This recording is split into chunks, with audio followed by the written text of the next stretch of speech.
It's Testament right here on your Classic Metal Show with Hail Mary. And kicking off the show tonight, we heard some Pantera from the Reinventing Steel release with Revolution Is My Name, and a guy causing a revolution out there, best-selling author, partner, and friend, Chris Aiken. What's going on, Chris? What is up, man? I am flame-thrown tonight, man. I'm ready to go. Well, I started off the show aggressively, as you could tell. Yes, I like it. Let's stay that way the whole show. Had a couple of good hard rocker in your face tunes.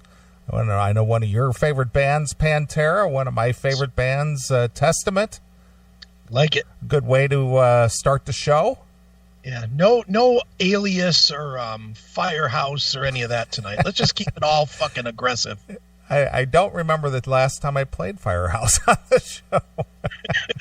Well, if it was ever, it was too soon. Yeah, it's been, a long time. Yeah, no, I'm just teasing. I don't give a shit what we play.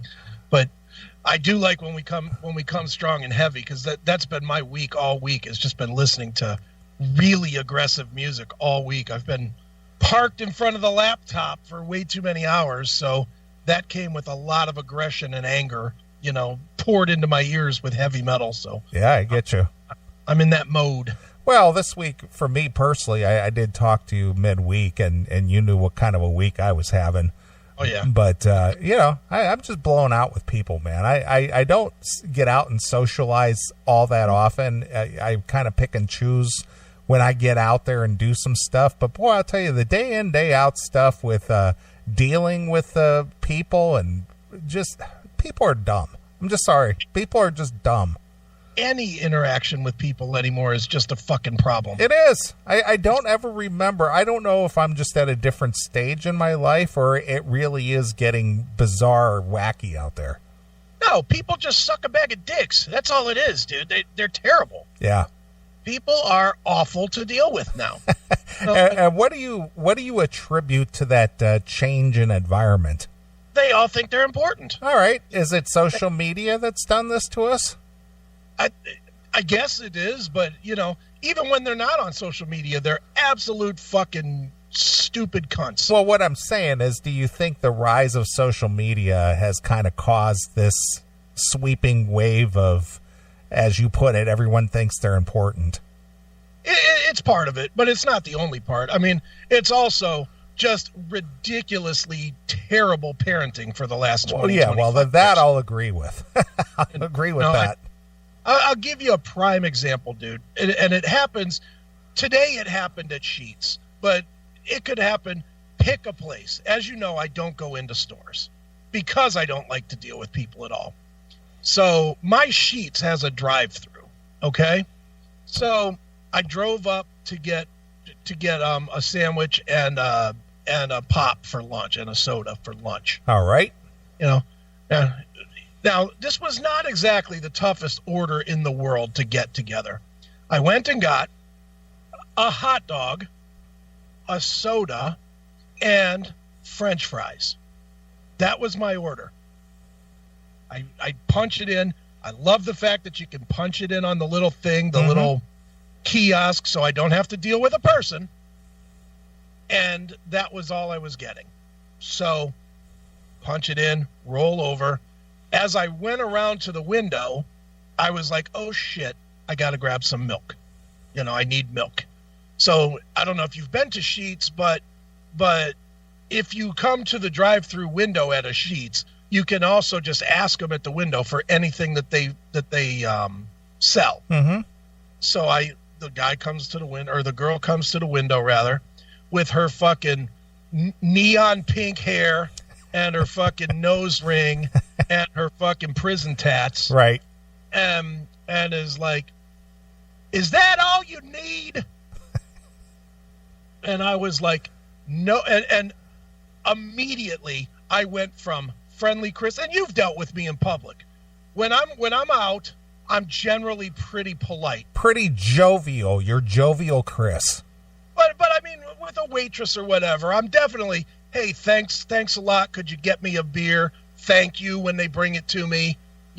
Could you bring me the check? Oh, thanks a lot. I'm generally pleasant, polite, for that. This fucking bitch turned me from fucking polite to cunt in like 1/10 of 1 second. Because she's like, is that all you need? Was she from Kentucky? Well, she's from somewhere, all right. She was from Ghettoville. Yeah, she might have escaped from Gary. Yeah. But I was like, instead of being, oh no, I was like, no, I need some 2% milk too. Because I was like, you're going to be a cunt to me. I'm going to be just as cunty back to you. So she goes and gets the 2% milk. And it's wrong. How do you fucking get it wrong? I said, I need 2% milk. She comes over with fucking whole milk. I looked at it, I was like, this isn't 2%. Well, you said milk. I was like, I said 2. Now I'm yelling at this bitch. And I'm like, oh, son of a fucking bitch. Actually drove off today. I was like, you know what? Fuck you. Drove off. Didn't pay for it. Left her sitting there with her fucking whole milk at the window. Fuck you, you stupid cunt. Go back to prison. I love Sheetz, though. I love Sheetz too. When I was there, for the Raining Rock, mm-hmm. I went to Sheetz twice, 2 days in a row, because you can custom build your own little breakfast sandwich. No. So I like their bagel sandwiches over there that you can build your own sandwich. I like Sheetz overall. I mean, generally their sandwich. If the choice is to go to fucking McDonald's or Burger King or Sheetz, I'll go to Sheetz. Yeah. Sheetz is definitely better food. Yeah, absolutely. Well, when I first discovered a Sheetz when I was still driving a truck way back in the 90s. And, when I would go to Pennsylvania, because I think they originated in PA, mm-hmm. but they hadn't hit Ohio yet. So I always liked driving over to PA because I could go to the Sheetz over there. Mm-hmm. And, ever since I've gone there, ever since I don't have Sheetz in this area, but every time I, make the trip to Ohio, I definitely stop in there and get a breakfast sandwich, because you can just, punch it all in and put whatever it is you want on there. Yeah, and you don't have to deal with fucking people. Yeah, true. That's really the benefit of it. If they could find a way to make it and serve it without dealing with a person, it'd be fucking fantastic. They could resurrect Rosie from the Jetsons, and she can hand it through the window. Dude, I'd be fine if an electronic hand just handed me a bag. I'd be fine with that.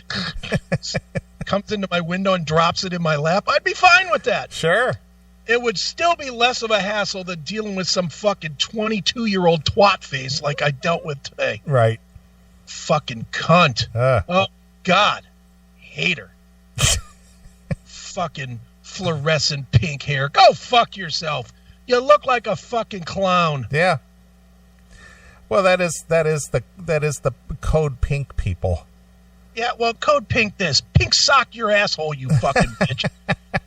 Fuck you. Pink sock it with a dildo lined with razor blades that just rips it out of you. Yeah. Because you can't fucking read. Since you can't read to get 2%, you probably can't read to see that razors are sharp. You fucking bitch. Oh, wow. Well, that really did get you fired up, didn't it? I was fucking pissed, dude. It's like, I can't. Not because because if she would have just fucked up my order, I'd have been like, okay, wait a minute, I said 2% milk. But because she was a rude bitch, and that drives me crazy in the fucking food service industry, that you could possibly be rude. Don't be rude when you make $6 an hour. That's why you make $6 an hour. Fucking be pleasant and become the manager of Sheetz. And make $18 an hour or whatever the management of Sheetz makes. Right. So what it is it is a microcosm of how this fucking generation has no desire to improve. Do as little as you can, say as little as possible, offer nothing to anybody. And that's why they are a degenerate bunch of faggots. And I fucking hate them. Mm. Well, you're right. I mean, it's the good enough to get by mentality. Yeah, that's it. But that's all they're ever going to be. That's all they're ever going to be. Well, that's why the discussion of socialism is on the rise now, is because, well, you can give the government 90% of what you make and we'll just take care of the rest. Oh, that sounds pretty good to me. Mm-hmm. Yeah, just alleviate me of any responsibility. Just give me a place to live and, some food to eat, and I'm good. Yeah, a little free health care and I'm fine. Yeah, whatever else you want to take, you go ahead and take that. I just need the minimum to get by, and as long as I don't have to be responsible to get it myself, that's good. Exactly. And then, dude, how funny is this? And then, of course, the chat room starts with me of, you shouldn't drink whole or 2% because they add sugar to. Why would I want to live longer? Why, with this generation, would I want to live and get to where I'm the obsolete one and they're the dominant generation? Fuck that. Yeah. I'd rather be dead. I gotta be honest with you. I can't remember the last time I ever had milk. Really? I can't remember the last time I even bought milk. Are you intolerant to it or No, anything? I just have no use for it. I don't eat cereal. Okay. And I just don't drink milk just to drink milk. So to be honest with you, I can't remember the last time I actually bought milk. Yeah, I like to do a little oatmeal now and again. Yeah, So see, I don't. So I've got no use for it. So I'll bet you, boy, the last time I had a bowl of cereal, I think that was like 1994 or 95. Mm-hmm. Wow. I think that's the last time I had a bowl of cereal. I think that's the last year that they made crispy wheats and raisins. I think when they stopped making that, that's when I stopped eating cereal. Yeah, that was good cereal there. Crispy. That was good cereal. They stopped making it. And it was just like, I don't eat cereal anymore. Yeah. I mean, I'm not a huge fan of cereal. Although I guess I'm hit or miss. You know me. I'm not exactly the sugar guy anyway. So, any of the real sugary cereals, except for Frosted Flakes, I really don't want nothing to do with. I'm much happier with a bowl of Cheerios than I would be a box of Cocoa Puffs or some shit like that. That just is not appealing to me. That just, first of all, it looks like diarrhea once the fucking dye starts wearing into the milk. So you're like 2 scoops in and you're like, ugh, am I really eating this out of my ass? Just looks fucking disgusting. And it doesn't taste very good. And this could just be me because I don't do sugar. But when you eat sugar, whatever it is, I know you don't eat a lot of sugar either. I don't eat any sugar. But so you never eat like 3 cookies or 4 cookies? Never would do that? No. Never have? No, it would make me sick. If I did that right now, it would make me sick. See, that's how I get with sugar stuff. If I eat too much of it, it starts tasting really bad. And too much is usually, I don't know, like I said, like 4 cookies, 5 cookies. If I was to eat 5 cookies, I'll be like, just fucking disgusting. Yeah. I'm just not a sugar guy. Now put pizza in front of me and I'll show you how to be a fat guy. I will definitely teach you some lessons on how to be a fat fuck. Pizza. But not with candy and stuff. Like I can't even fathom like people that like keep like snacks of like candy bars or whatever in their house. Yeah, I don't have any of that either. I could not sit here and eat a candy bar. So what do you eat for snacks? I don't. I do, but I don't. I eat like pistachios, or I eat smoked almonds.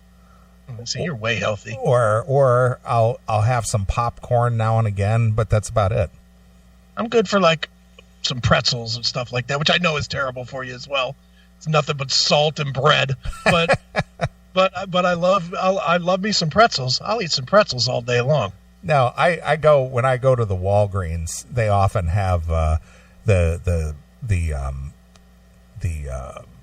pistachios, right. And what I like about it, I mean, you could buy them already shelled, but there's no challenge in that. so I like the ones that are in the shell because it gives me something to do, and that way, I don't eat too many because I have to sit there and shell them. So right. Once your fingers just get tired of shelling them, then you just kind of cut it off. So you don't sit there and eat handfuls of that shit. You just eat some and you go, all right, I've had enough of these. You get sick of dealing with it, not sick of eating it. Yeah, exactly. Exactly. Yeah. So that's kind of a methodology to keep me from just overindulging. Right. Once your hands look like you smeared lipstick on them, it's time to stop. Well, I don't get the red ones. I don't get the dyed ones. I get the blonde ones that okay. And and then I get like the smokehouse almonds. I get those now and again, and I'll eat a dozen or so of those, and that's about it. Yeah, now, I could go with a good jar of Planters peanuts, but unfortunately, I love that shit so much I'll eat the whole fucking jar. I'll eat that shit like it's candy. Yeah. Yeah. Moderation. Everything's moderation. Everything's in moderation here. If it's here, I eat it. That's how moderate it is. Yeah. I'm moderate by what's here. Yeah. Well, I had gotten to the point literally years ago that, I just learned if I don't have it, I'm not going to eat it. Yeah. So I just don't buy stuff. I just don't buy it. And then it got to the point to where I got so far away from eating snacks, like anything that had any kind of sugar in it, right, that what I did have literally sat on the shelf for a year. Well, that could never happen here. And I would never here, I'll give you an example. This coworker, a guy that works for us, he's an outside contractor. He's one of those guys with children, so sure. This is one of them deals where the school is always selling something. Okay, yeah, cookies or whatever. Yeah, exactly. Right? And so it's this time it's popcorn. It's various popcorn. It's the cheese corn or the caramel corn and all that other stuff. So I thought, man, I haven't had any caramel corn forever, right? Right. So I bought a bag. As a donation. I mean, obviously the bag that you buy is worth $3, but it cost me 10, I think, but it's the whole idea of raising money. So I get that part. Right. So I bought that a year ago this month. It's still on my shelf. It's not even opened. It's not even open. Jesus. It's just like, just the thought of eating that. It's just like, that'll just make me sick. Just throw it in the closet with the Christmas. Well, presents. it might as well be in the closet. It is in the cupboard. So I just opened up the cupboard because he came back around the other day and was like, "Hey, you want to buy?" I said, "I still got what I bought from you last year." And he's like, "You're kidding, right?" It's like I just don't eat that junk. I just don't. Yeah. So you're better than me at that because I have zero. I have zero self-control, obviously, as my life fucking portrays in every way possible. There's no self-control here. Yeah. And I like a cocktail or two, but that's about as far as it goes. It's like a couple of cocktails and I'm good. Yeah, I like a cocktail or two to warm me up to start drinking. I mean, you've been around me for almost 20 years. Right. And, you see me do 2, maybe 3 at the most, and that's it. Yeah, I've never seen you throw down. I just don't. I mean, I enjoy the initial, kind of the relaxed feeling, but once it gets to that point, then I'm done. Well, can't say I can relate to that. Yeah, I know. I've seen you at your very worst. As you're well aware, if you put alcohol in front of me, I will drink it. Yes, it does of course. not matter how much. Of course. That is probably, I may be a fat tub of shit where you would think food is my worst vice, but alcohol is definitely my worst vice. Yeah.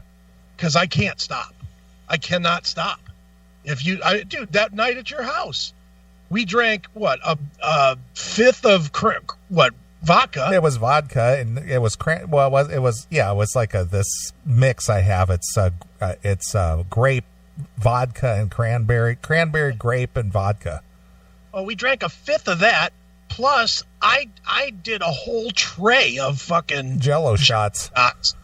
And then we went out drinking some more. And then you had screwdrivers. And I had screwdrivers there, as many as they would bring me. I just kept on pouring them in. There was no stopping. Yep. The only thing that stopped me was throwing up. Yeah, you were medicating the pain. And I'm not going to lie. If you'd have given me a drink after I'd thrown up then, I'd have drank it. After that first excavation of my stomach, You know, if you'd have hit me when I started drinking water because I just needed stuff to throw up, I would have absolutely kept drinking. Wouldn't have had any problem at all to just keep right on throwing it down. Mm-hmm. I love alcohol, dude. I am the worst kind of drunk because I love being drunk. Don't mind the fucking day after. Love the taste. It's like all the things that are the worst symptoms of an alcoholic are me. I'm a total alcoholic. Now, like you, I've gotten, well, not like you, but just I've gotten better because I act sort of like you now, where I don't keep a ton of stuff that I like to drink in the house anymore. Right. You know, I don't keep like the specific beer that I drink. I rarely keep it here. And like, I mean, you've seen the alcohol that's on top of my fridge is all stuff that's just been left at parties. It's not stuff that I've ever bought, because if I bought it, it would be gone. Yeah. Well, I've been given some, bottles over the last few years, and I've been given some Johnny Walker Red. I've been given some Jameson. I've been given some of that. There was a special vodka that I think, who was behind that? I think Dan Aykroyd, his company, it came in a skull head. Mm-hmm. I've been given that, and all of those are unopened. That could never happen here. Yep, they're unopened. The only thing that I opened this year, I did a job for a company here in Chicago that's a beer company, and the girl, the representative, she brought me a bottle of Jameson, and I thought, you know what? I haven't had Jameson in a long time, so I bought some ginger ale because I like Jameson and ginger. Okay. It took me probably 3 months to drink that bottle. It did. Dude, I have so many. Hell, I'll give you the guy is John. When me and John hang out, it's not unusual for us to drink a gallon of whatever. It's really not. It's not unusual at all for John and I to get together and just buy a bottle of Rot Gut Paramount vodka and drink a gallon of it. And just not even like really partying, just as much as we're just hanging out bullshitting and just pouring down drinks. And next thing we know, we're like, fuck, we're out of booze. You got to go on a beer run here.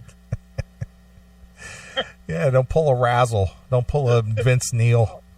Luckily, where he used to live, I don't know how it would go now because we've never run out of alcohol. I've only been to his current place 2 or 3 times, but where he used to live was literally the next door neighbor to a bar that sold beer by the case. So we'd be pouring it down, and we'd be like all fucked up, and we would just look, and there'd be nothing left, and we'd be like, "Hey, Steph, go get us a case of beer." I'd whip out a credit card, and she'd run down and go get us a case of beer. Then we had enough to finish the night. To finish the night. We've done that, dude. Some of those crazier shows, the crazier drunk off shows that we've done in John, those were nights that there's one in particular, the only time I think I've ever been slurring on the air, and there's a clip of me talking about Slayer, and I'm like, and here's some Slayer. It's like at the end of the show, it's the only time I ever was really slurring, and it was because we drank a 1/5 of vodka and probably half a 1/5 of Jack Daniels and beers. Right. During the show. Just during the show. We were just fucking pouring it in and just getting hammered. Well, I mean, if you don't have to go anywhere, more power to you. Oh, that's it. I mean, how far is the drive home for me? 12 steps? Yeah. That's far. interesting that you used the term 12 steps. That was a double entendre.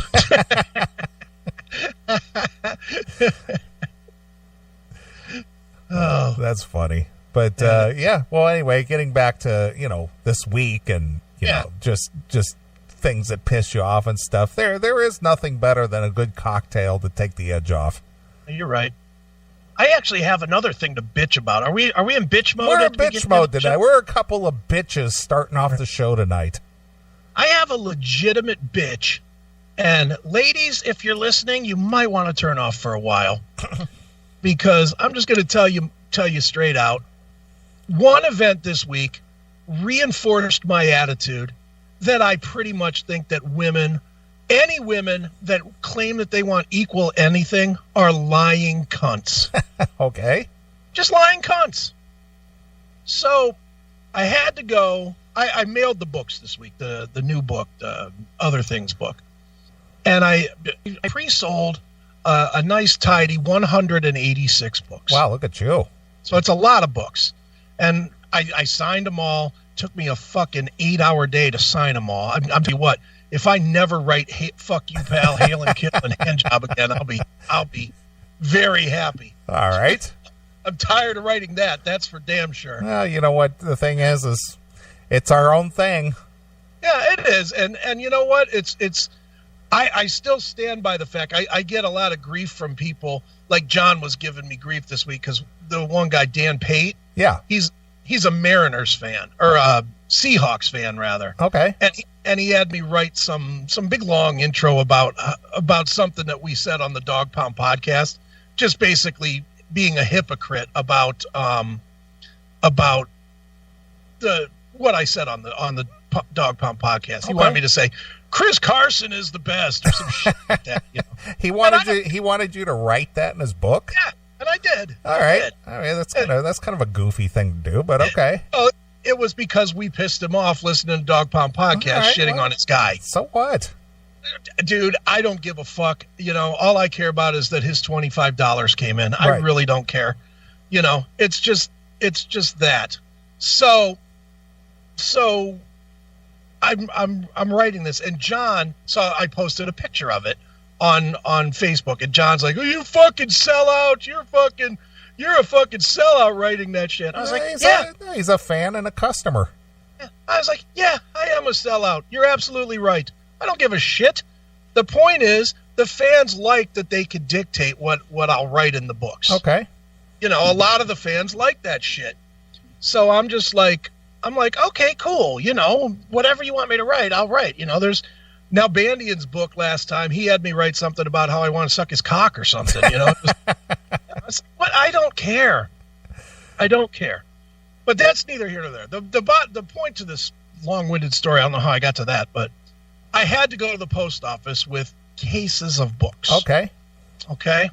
So I go into the post office. I've got these big cases of books to bring in, and there's one lady working the counter.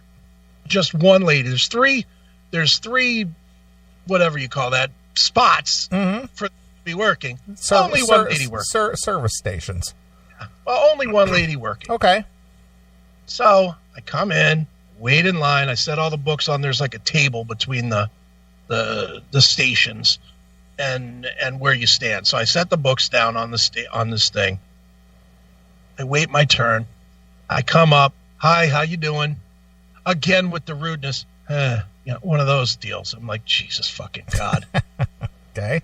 And I'm looking, and in my head, I'm like, I'm about to put $500 or $600 into this fucking place. I'm gonna pay your salary for a couple of days here in 5 minutes. You can't say hello, how you doing? You fucking bitch. Anyway, I come up, I go, I pull the first case over of books, set it down. She immediately says, hold on a second, closes her window, checks out, puts the key, does the whole thing to check out of working that window, goes in the back and gets a guy to come work with me. Okay. Reason? She didn't want to lift the books. So she had to, another one of these fucking stupid bitches that fucking will bitch and moan about equality up and down all day long. When it comes to doing the equal work, fucking runs for fucking cover. Because God forbid she might have to lift a couple 30-pound boxes. Right. And check them in. Mm-hmm. God forbid she would have to do that. And I was like, What a fucking cunt.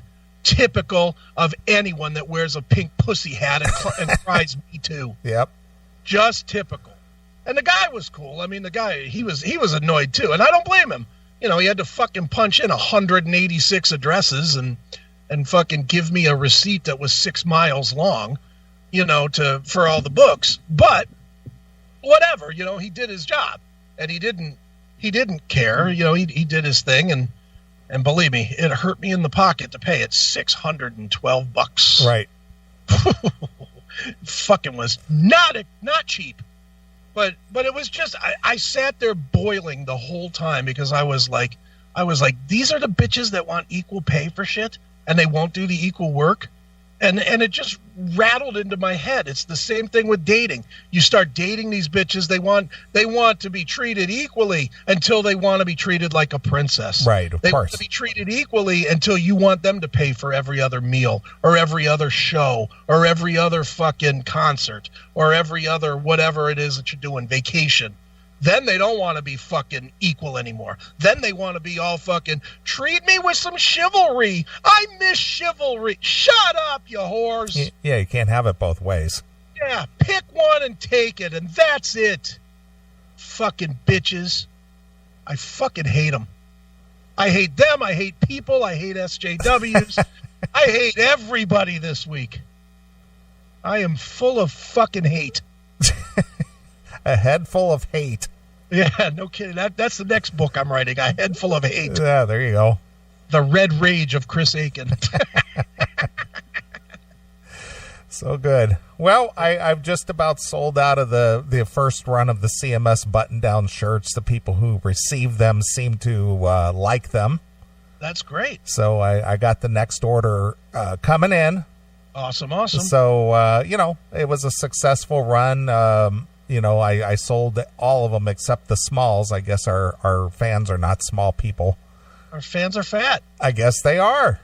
That's why they're all Chrisophiles. Yeah, all I have left are 2 smalls. That's all I have right now. So I will be getting everything from medium all the way up to triple fat. Yeah. There's not 2 of you out there that have like a grandmother that we could sport some hail and kill on? Wouldn't that be great to see some 80-year-old grandmother sporting this shirt? It would be. Be fucking hilarious. I'm going to make a deal right now to whatever fan we have. Any fan that has a grandmother, she's got to look old. She can't look fucking healthy. She has to look decrepit. Like a decrepit, bent over, osteoporosis grandma. Exactly. She's got to look like hell. Yeah. But if you're willing to take a picture of her wearing one of the Hail and Kill shirts, front and back, I will pay for the shirt. I will buy the shirt from Neeley and I will have it sent to you. Okay? Somebody has to take me up on that because I would love to have that photo on the CMS page for selling these shirts. From 8 to 80, it's the shirt to own. It is. Gotta have a kid. Just do it all real wrong. Having a kid wearing this shirt with all these horrific, words on it. But damn well, sadly, it would not be hard at all to get somebody to put the shirt on their kid. But their grandmother, that's another story. Yeah, of course. That's what we need is a grandmother, some old near-death lady. And I'll tell you what, I'll buy you 2 shirts if you get one of her in the grave. Jeez. She's in a coffin. She's in a coffin wearing one of our shirts. I'll buy you a second shirt free. Yeah. Pretty good. So anyway, I appreciate everybody who bought a shirt. Everybody who's purchased their shirt probably should have them by now. There might be 1 or 2 stragglers out there. I did send a couple that were international, so I don't know how long that's going to take. But, everybody here in the States, I believe everybody should just about have them. I think your international people probably have them, too, because I know I saw a picture of... See, there's the grandmother I want right there in the chat room. I want her in our shirt. Yeah, that would be the grandma right there. Be the lady I want in our shirt right there. But to answer your question about the international, I saw a picture of our friend James McCormick in his shirt. So, and he's in England, I believe. So he got his. All right. Well, I did my best to get them out ASAP. Yeah. So my bill, it wasn't anywhere close to your mailing bill, but it was close to $200. Yeah, I'm sure it was. Yep. I don't think we're competing here, but we fucking paid some clerk's salary for a week. Yeah. At the fucking post office. Were you at least treated with some respect? I go in there so often because I do ship out 1 or 2 shirts a week. Right. So they know me when I go in there, so they always treat me all right. It's just infuriating to me. They are literally in a dying industry. You'd think they would be appreciative of the guy that comes in with fucking a big check to fucking write or a big credit card bill to spend. Instead, they'll kiss the little old lady's ass that's in there to get a fucking book of stamps. $4.80, please. It's like, you bitch. I just fucking put $600 in. Fucking cunt. Oh, boy. God. You are on a roll tonight. Not in a great mood. I didn't sleep. I'm tired. I had just a horrific week with people this week. Just one of those weeks where I did not like people. And I told you some of it that I will not be telling on the show. But that situation really got under my skin as well. Mm-hmm. So it's just been one of those weeks where every time I had to deal with somebody, it just was a fucking ass ache. Every time. Maybe we could get Bonnie Tyler to rewrite the words to "It's a heartache" to "It's an ass ache." It's an ass ache. There you go. Motherfucking ass ache. Punch her in her fucking face and make that stupid cunt cry.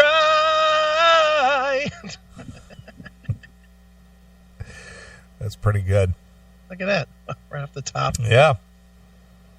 So I was watching some YouTube today. Now I know you watched this series or have watched a series called The Fifth Estate. Yeah, sure, love it. That Canadian show.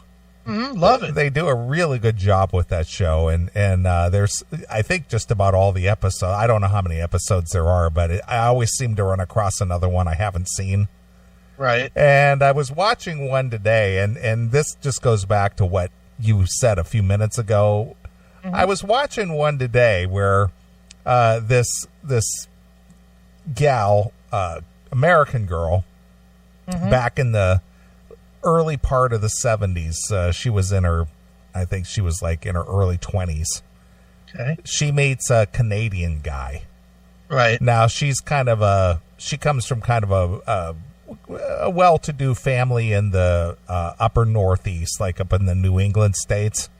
Mm-hmm. And this guy is he's a sort of a blue-collar miner guy.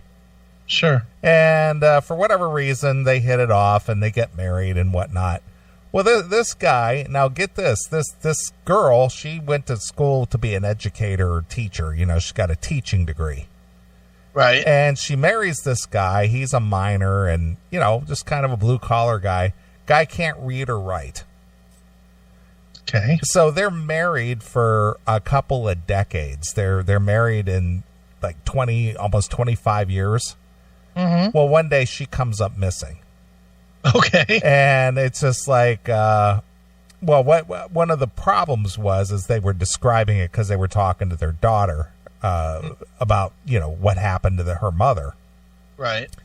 And this guy, his wife, when after they got married, she got some pretty decent job offers to, work in the education field. And right. So she was making more money than him.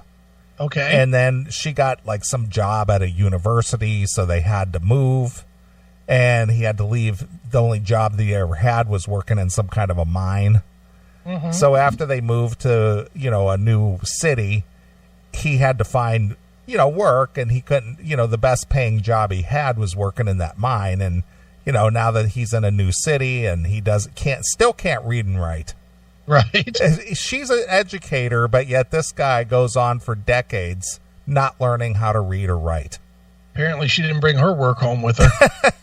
So they're married for about 20 some years, and she comes up missing one day. Oops. Well, this guy had gotten a job at some fabricating place, and he fell and hurt his back, and he got let go from his job, due to the fact that he could no longer do the physical labor. Right. And by this time, this guy's in his early 50s, right? Okay. Well, he can't apply. He has trouble applying for new work because he still can't read and write. Right. And it's just like, at what point did you decide, you know what, I'm never going to learn to read and write? Yeah, okay. You know what I mean? It's just like these people who come here from, say, Mexico or from another country, and they're here for 30 and 40 years, and they still need a translator to speak for them. Right. It's like, you've been here for how long? 30 years, and you still can't speak English? Yeah, you haven't figured that one out yet, you dummy? It's just amazing. Yeah. It's like, so you just decided, well, this is as far as I go with my education. I guess I'm never going to just say, hey, I need to improve myself. Maybe I should take some night classes or something. And no chance. No chance of that happening. No chance. All right. Who just put that in there? Nathan? That's fucking funny.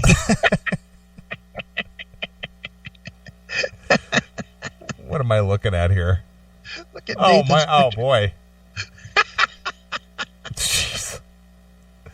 Where in the hell did he dig that picture up? Oh, you can find pictures of people in their coffins, no doubt. But wow, he's superimposing the CMS onto her chest. I see that. It's hilarious. Yeah. So anyway, long story short, when he's out of work, can't find a job, the old lady's harping on him about his, position in life now, because he's basically isn't contributing anymore. Right. So he picks up gambling. Okay. He decides that, I was pretty good at gambling when I was younger, so I'll just supplement our income by gambling. Oh, good plan. Yeah. So he ends up losing a bunch of money, as gamblers do. Yeah. And, of course, this caused a problem and a strain, and the old lady was on him, and the daughter said, she's just on him, just yelling at him all the time and stuff like that. And then all of a sudden one day she just comes up missing. Of course she did. So, the police investigate it. There's no sign of her. They think that she just ran off. She just had it with the marriage. I'm out of here. Well, it wasn't until like 10 or 12 years later, they reopened up the case. The daughter was kind of pushing it, just like, you never, concretely discovered what happened to my mother. It's been 10 years. Right. So the local police there said, okay, we're going to reopen this case and just look at it one more time. Okay. Well, they suspected her father the entire time, but they had no proof that he did anything. Sure. Okay. And so because he was kind of a down and out bum now, and always looking to make the quick buck, and he was kind of out on the street, he was like frequenting soup kitchens and shit now. Because his wife was the breadwinner, right? So now that she's dead, and he had really no income and stuff except for like, doing odd jobs and, making a gambling bet now and again. Sure. The police did a sting on this guy, and they sent a undercover cop to some soup kitchen, and basically the guy acted like he was recruiting new people for some underworld undercover shit. Right. And so he was really interested and thought he was going to go, be a henchman for a mob boss. Okay. And so the guy says, okay, well, you seem like, we could probably use you, but, Mr. Big needs to clear you first. Yeah, Mr. Big. Mr. Big. So they bring this guy to a hotel like he's meeting the mob boss. Right, okay. And one of the mob associates, which basically was just another cop. Right. Yeah, he comes in and says, we'd like to use you. You seem like, you would be loyal and probably would do a good job for us, but, we understand that, you're kind of under suspicion of killing your old lady. Right. And it's like, did you do it? And he goes, because if you did, I could, I know some people on the force, I can make this all go away. Right. And so this guy described in detail how he offed his old lady. Yeah. Oh, let me just tell you exactly what I did so there's no wiggle room. And he did. He told the whole story because the mob boss was telling him, if you tell me what you did, I'll decide whether I'm going to help you or not. And meanwhile, and then he told him, and every detail he told matched the autopsy. And he said, "Oh, I was just making it up, trying to look like a badass." That's exactly what he said. Of course. What a dummy! I made that all up just to make it look like I, had some game. Yeah, I only said that I sawed her head off with a chainsaw, and that I buried the chainsaw with her. I just made that up. Well, that really was his excuse in court. Of course it was. That's what they all do. Yeah. They all give up all the information. It matches the fucking thing. And then they say, "Oh, I was just trying to look tough." Yeah. I didn't really do it. Yeah. I don't know what happened to her. I just said that I did it. Yeah, I just wanted to look cool. Nice work. Yep. So there's a guy who, OJ'd his old lady. Right. Nice. He was like just tired of her. So funny. So anyway, just that was just something that came to mind when you were talking about, I'm just tired. I'm just gonna off this lady. She's just driving me insane. Just on me about everything. Yeah, just beat it, you bitch. Too good. But yeah, I got sucked into watching The Fifth Estate today, and watching episode after episode because it's all commercial free. Dude, that you get rolling with that on YouTube, and man, it's what do they call that? Getting sucked down the rabbit hole. Yeah, no kidding. It really does. Before you know it, you've been sitting there like 9 hours watching the shit. But yeah, it's just amazing how many shows are on YouTube. Right. Dude, I spent a good amount of time this week.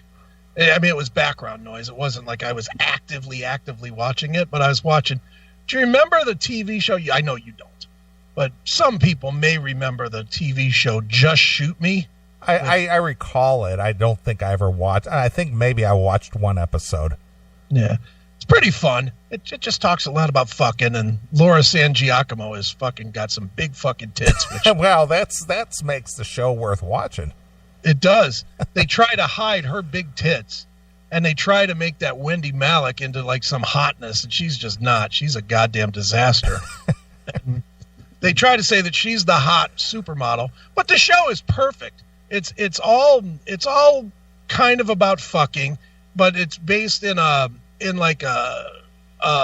magazine that is dealing with models. So they're constantly parading models in bikinis in and out of the photo studio to take pictures of them. So there's hot chicks all around, and then they have that Laura San Giacomo who's just fucking, what a fucking big set of tits on that broad. Smokes. Oh, she's the best one of them, and they try to hide it. They try to downplay it with fucking like big sweaters and shit, but her tits are so big that you can't help but notice. Yeah. It's fantastic. How does she compare to Ariel Winter? Probably in the same size range. All right. She's definitely like a 34, 36 D cup. Yeah.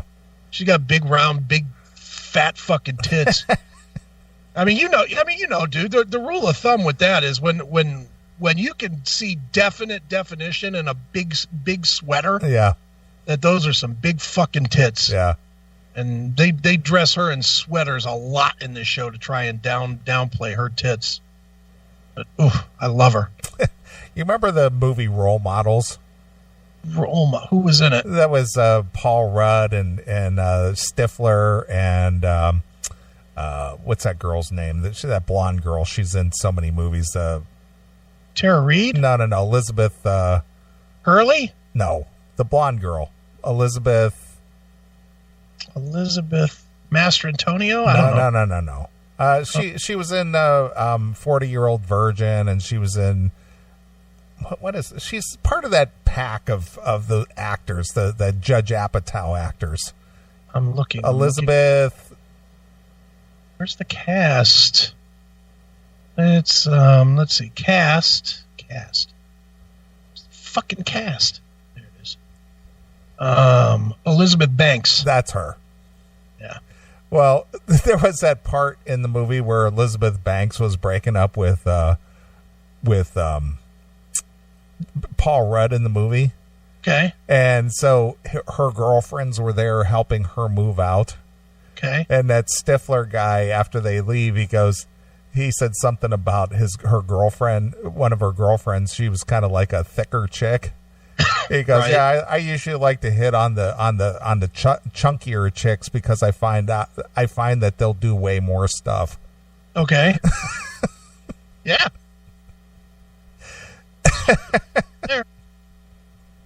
There's truth there. They're not used to getting everything they want, so they know that they got to earn it. They'll do way more stuff. You will. Not Elizabeth Warren, you idiots. Elizabeth Banks. Elizabeth Warren. Yeah, no. Granny Warren. That's funny. Yeah. Oh, we are off and running tonight, aren't we? Jesus. Just getting warmed up. Yeah, no shit. Just getting warmed up. Mm-hmm. I actually have topics this week, too. Wow, look at you. I have a couple.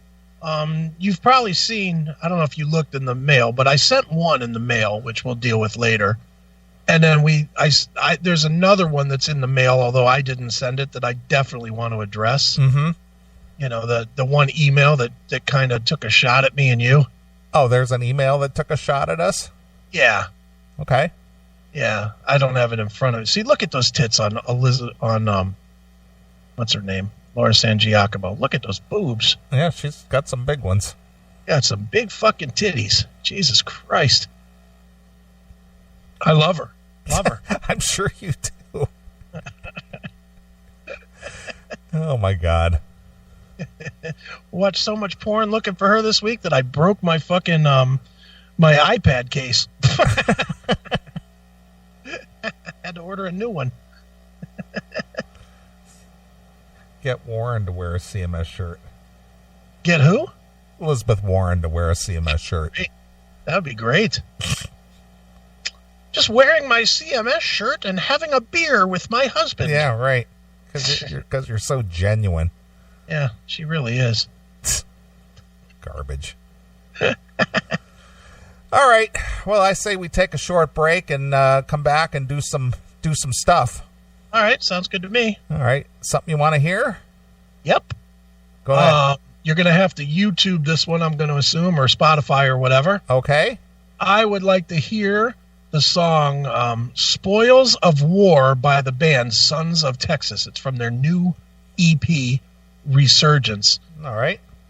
And I would love to get some feedback from the chat room, or you too if you listen to it. But I was arguing with John yesterday. He says this song has no Pantera type sound to it. Okay. And I think he's on drugs.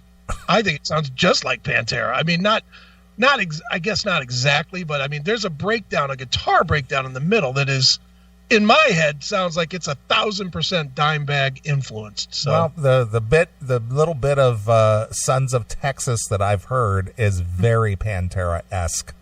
This song could be a Pantera song or a Damage Plan song. Okay. I go back and forth between one of those two bands with this song, but I love the song. It's really cool. I like this band. They're great.